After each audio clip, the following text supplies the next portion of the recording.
Dios le bendiga a todos en esta hermosa mañana.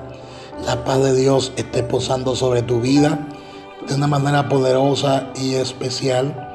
Seguimos estudiando el libro de Apocalipsis y estamos analizando las cartas del libro de Apocalipsis en su capítulo 2 y su capítulo 3 del mismo libro. En cada una de las 7 cartas de Apocalipsis capítulo 2 y capítulo 3 hay algo que no se puede aplicar a los creyentes de hoy. O sea, hay algo que no se puede aplicar al cuerpo de Cristo que somos nosotros, la iglesia que está viviendo en el día de hoy.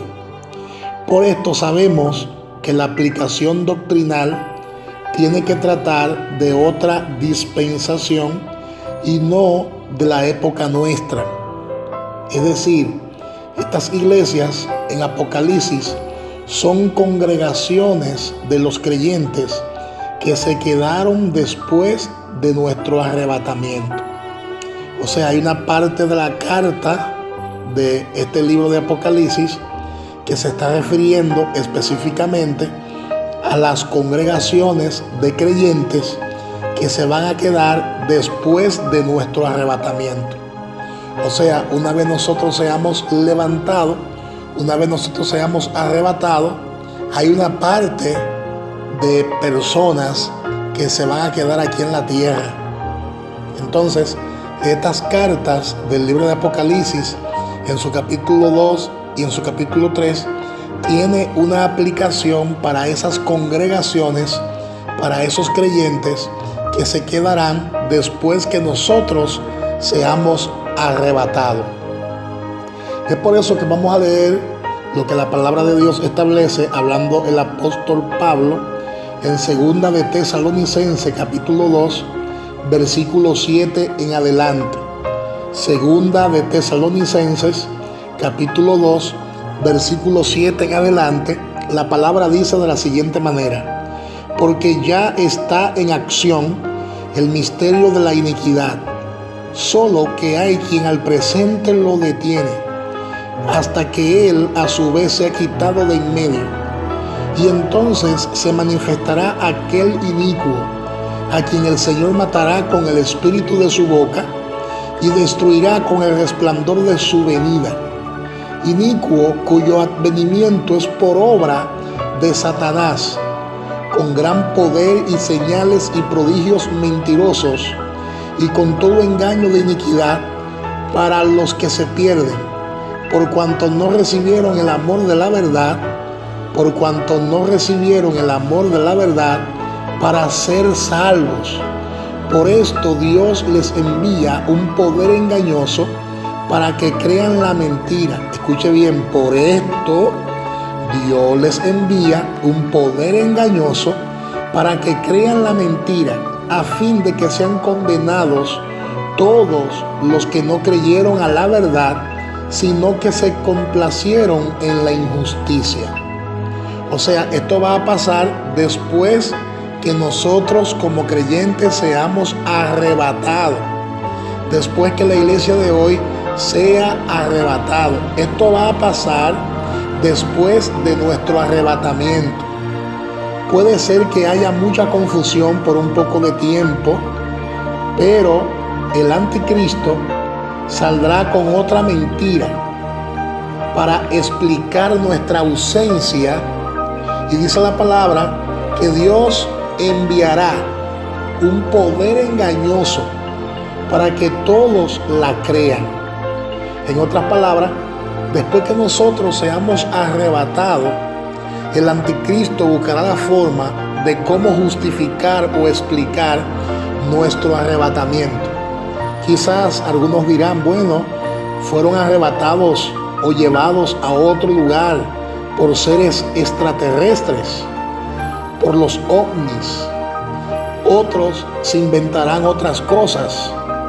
De manera que Satanás rápidamente encontrará ese tipo de explicación y dice que el mismo Dios va a permitir o va a enviar un poder engañoso para que crean en esa mentira, de manera que todos serán engañados y todo se tornará nuevamente a la normalidad. Todo volverá a la normalidad otra vez y todo el mundo vivirá en una supuesta paz y con mucha seguridad por 3 años y medio.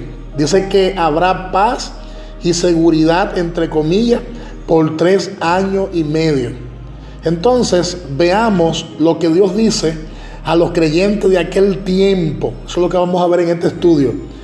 Lo que el Señor le dice a los creyentes de la primera mitad de la tribulación, que no tiene nada que ver con nosotros, los cristianos de hoy en día, porque nosotros, los cristianos de hoy en día, seremos arrebatados.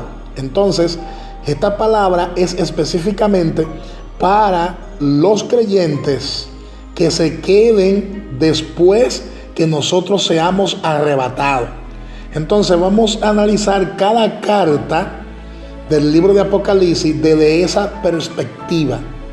Amén. Cómo Dios trata con las personas que se queden en esos primeros 3 años y medio de tribulación. Porque recuerda que nosotros vamos a ser arrebatados.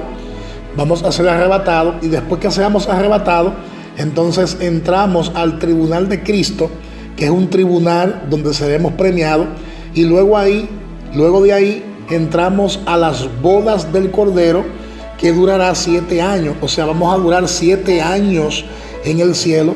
Pero mientras nosotros como iglesia, como cuerpo de Cristo, como la novia de Cristo, estemos de boda en el cielo por 7 años, aquí en la tierra habrán 3 años y medio de aparente paz y 3 años y medio de gran tribulación. Esos 3 años y medio de aparente paz, que son los primeros 3 años y medio de 7, se le llama años de paz y de supuesta seguridad. Pero esos años son años de tribulación. Y los otros 3 años y medio, o sea, la otra mitad de los 7 años, 3 años y medio, los últimos 3 años y medio, se conoce en la Biblia como 3 años y medio de gran tribulación, porque la tribulación se va a triplicar, la persecución se va a triplicar. Amén.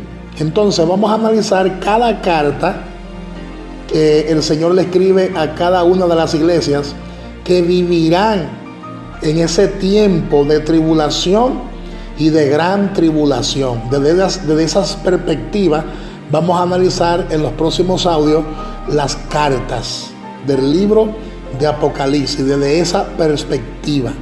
Amén. Y yo quiero que analicemos la primera carta. Vamos a analizar la primera carta desde esa perspectiva y luego en los próximos audios analizaremos las otras cartas, según el Espíritu Santo nos vaya dando conocimiento y nos vaya iluminando. En Apocalipsis capítulo 2, versículo 7, la palabra dice de la siguiente manera: el que tiene oído, oiga lo que el Espíritu dice a las iglesias. ¿A cuáles iglesias? A las iglesias que vivan en el tiempo de la tribulación. Dice: el que tiene oído, oiga lo que el Espíritu dice a las iglesias. Al que venciere, le daré a comer del árbol de la vida, el cual está en medio del paraíso de Dios. El Señor dice a los de la iglesia en Éfeso que los que vencen tendrán derecho a comer del árbol de la vida en la eternidad. El árbol de la vida estará en la nueva Jerusalén, según Apocalipsis capítulo 22, versículo 2. Vamos a leerlo. Apocalipsis, por favor, capítulo 22, versículo 2.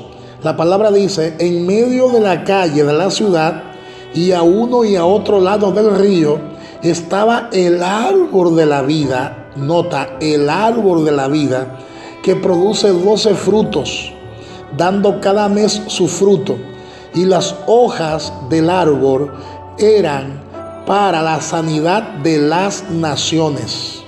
O sea, los que tienen derecho a comer de este árbol son los que lavan sus ropas. Son los que lavan sus ropas. Según Apocalipsis 22:14. Abra su Biblia conmigo en Apocalipsis 22:14. Dice, bienaventurados los que lavan sus ropas para tener derecho al árbol de la vida y para entrar por las puertas en la ciudad. Así que el derecho a comer del árbol que da la vida eterna se consigue por lo menos en parte, o sea, por las obras. O sea, uno mismo tiene que lavar sus propias ropas. Y esto hace referencia a las obras de limpiarse del pecado o de dejar de pecar y andar en obediencia. Naturalmente le está hablando a esos creyentes que se quedaron y que están pasando por el tiempo de la tribulación y de la gran tribulación. Y dice, ¿qué tiene que ver esto entonces con los creyentes de hoy en día?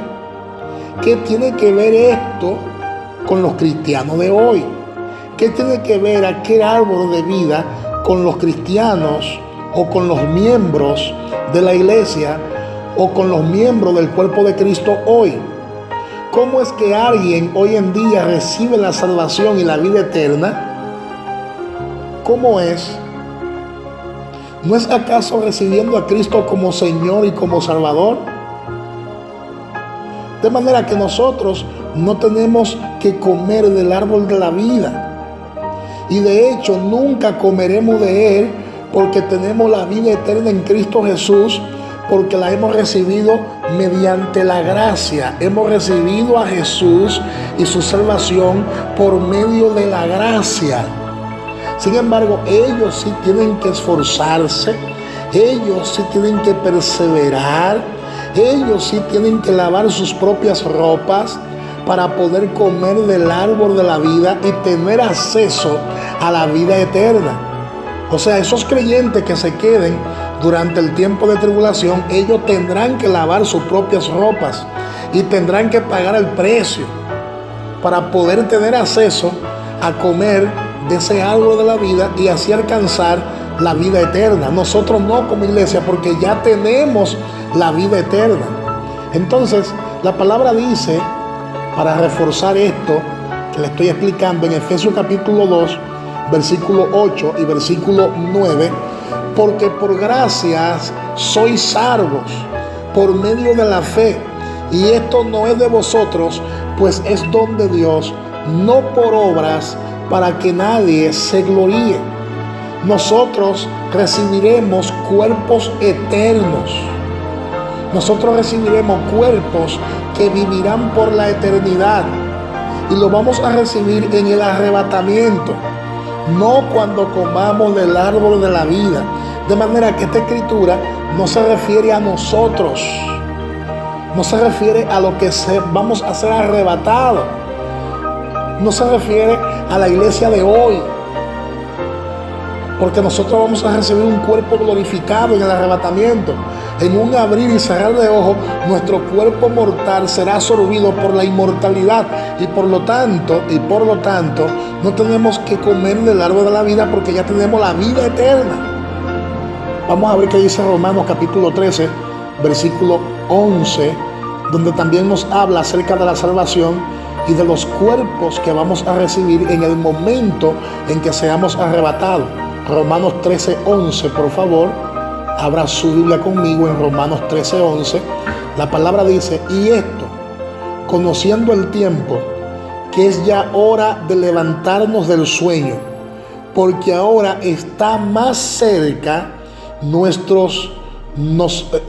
ahora está más cerca de nosotros nuestra salvación que cuando creímos. Oye, como dice, que ahora está más cerca nuestra salvación que cuando creímos.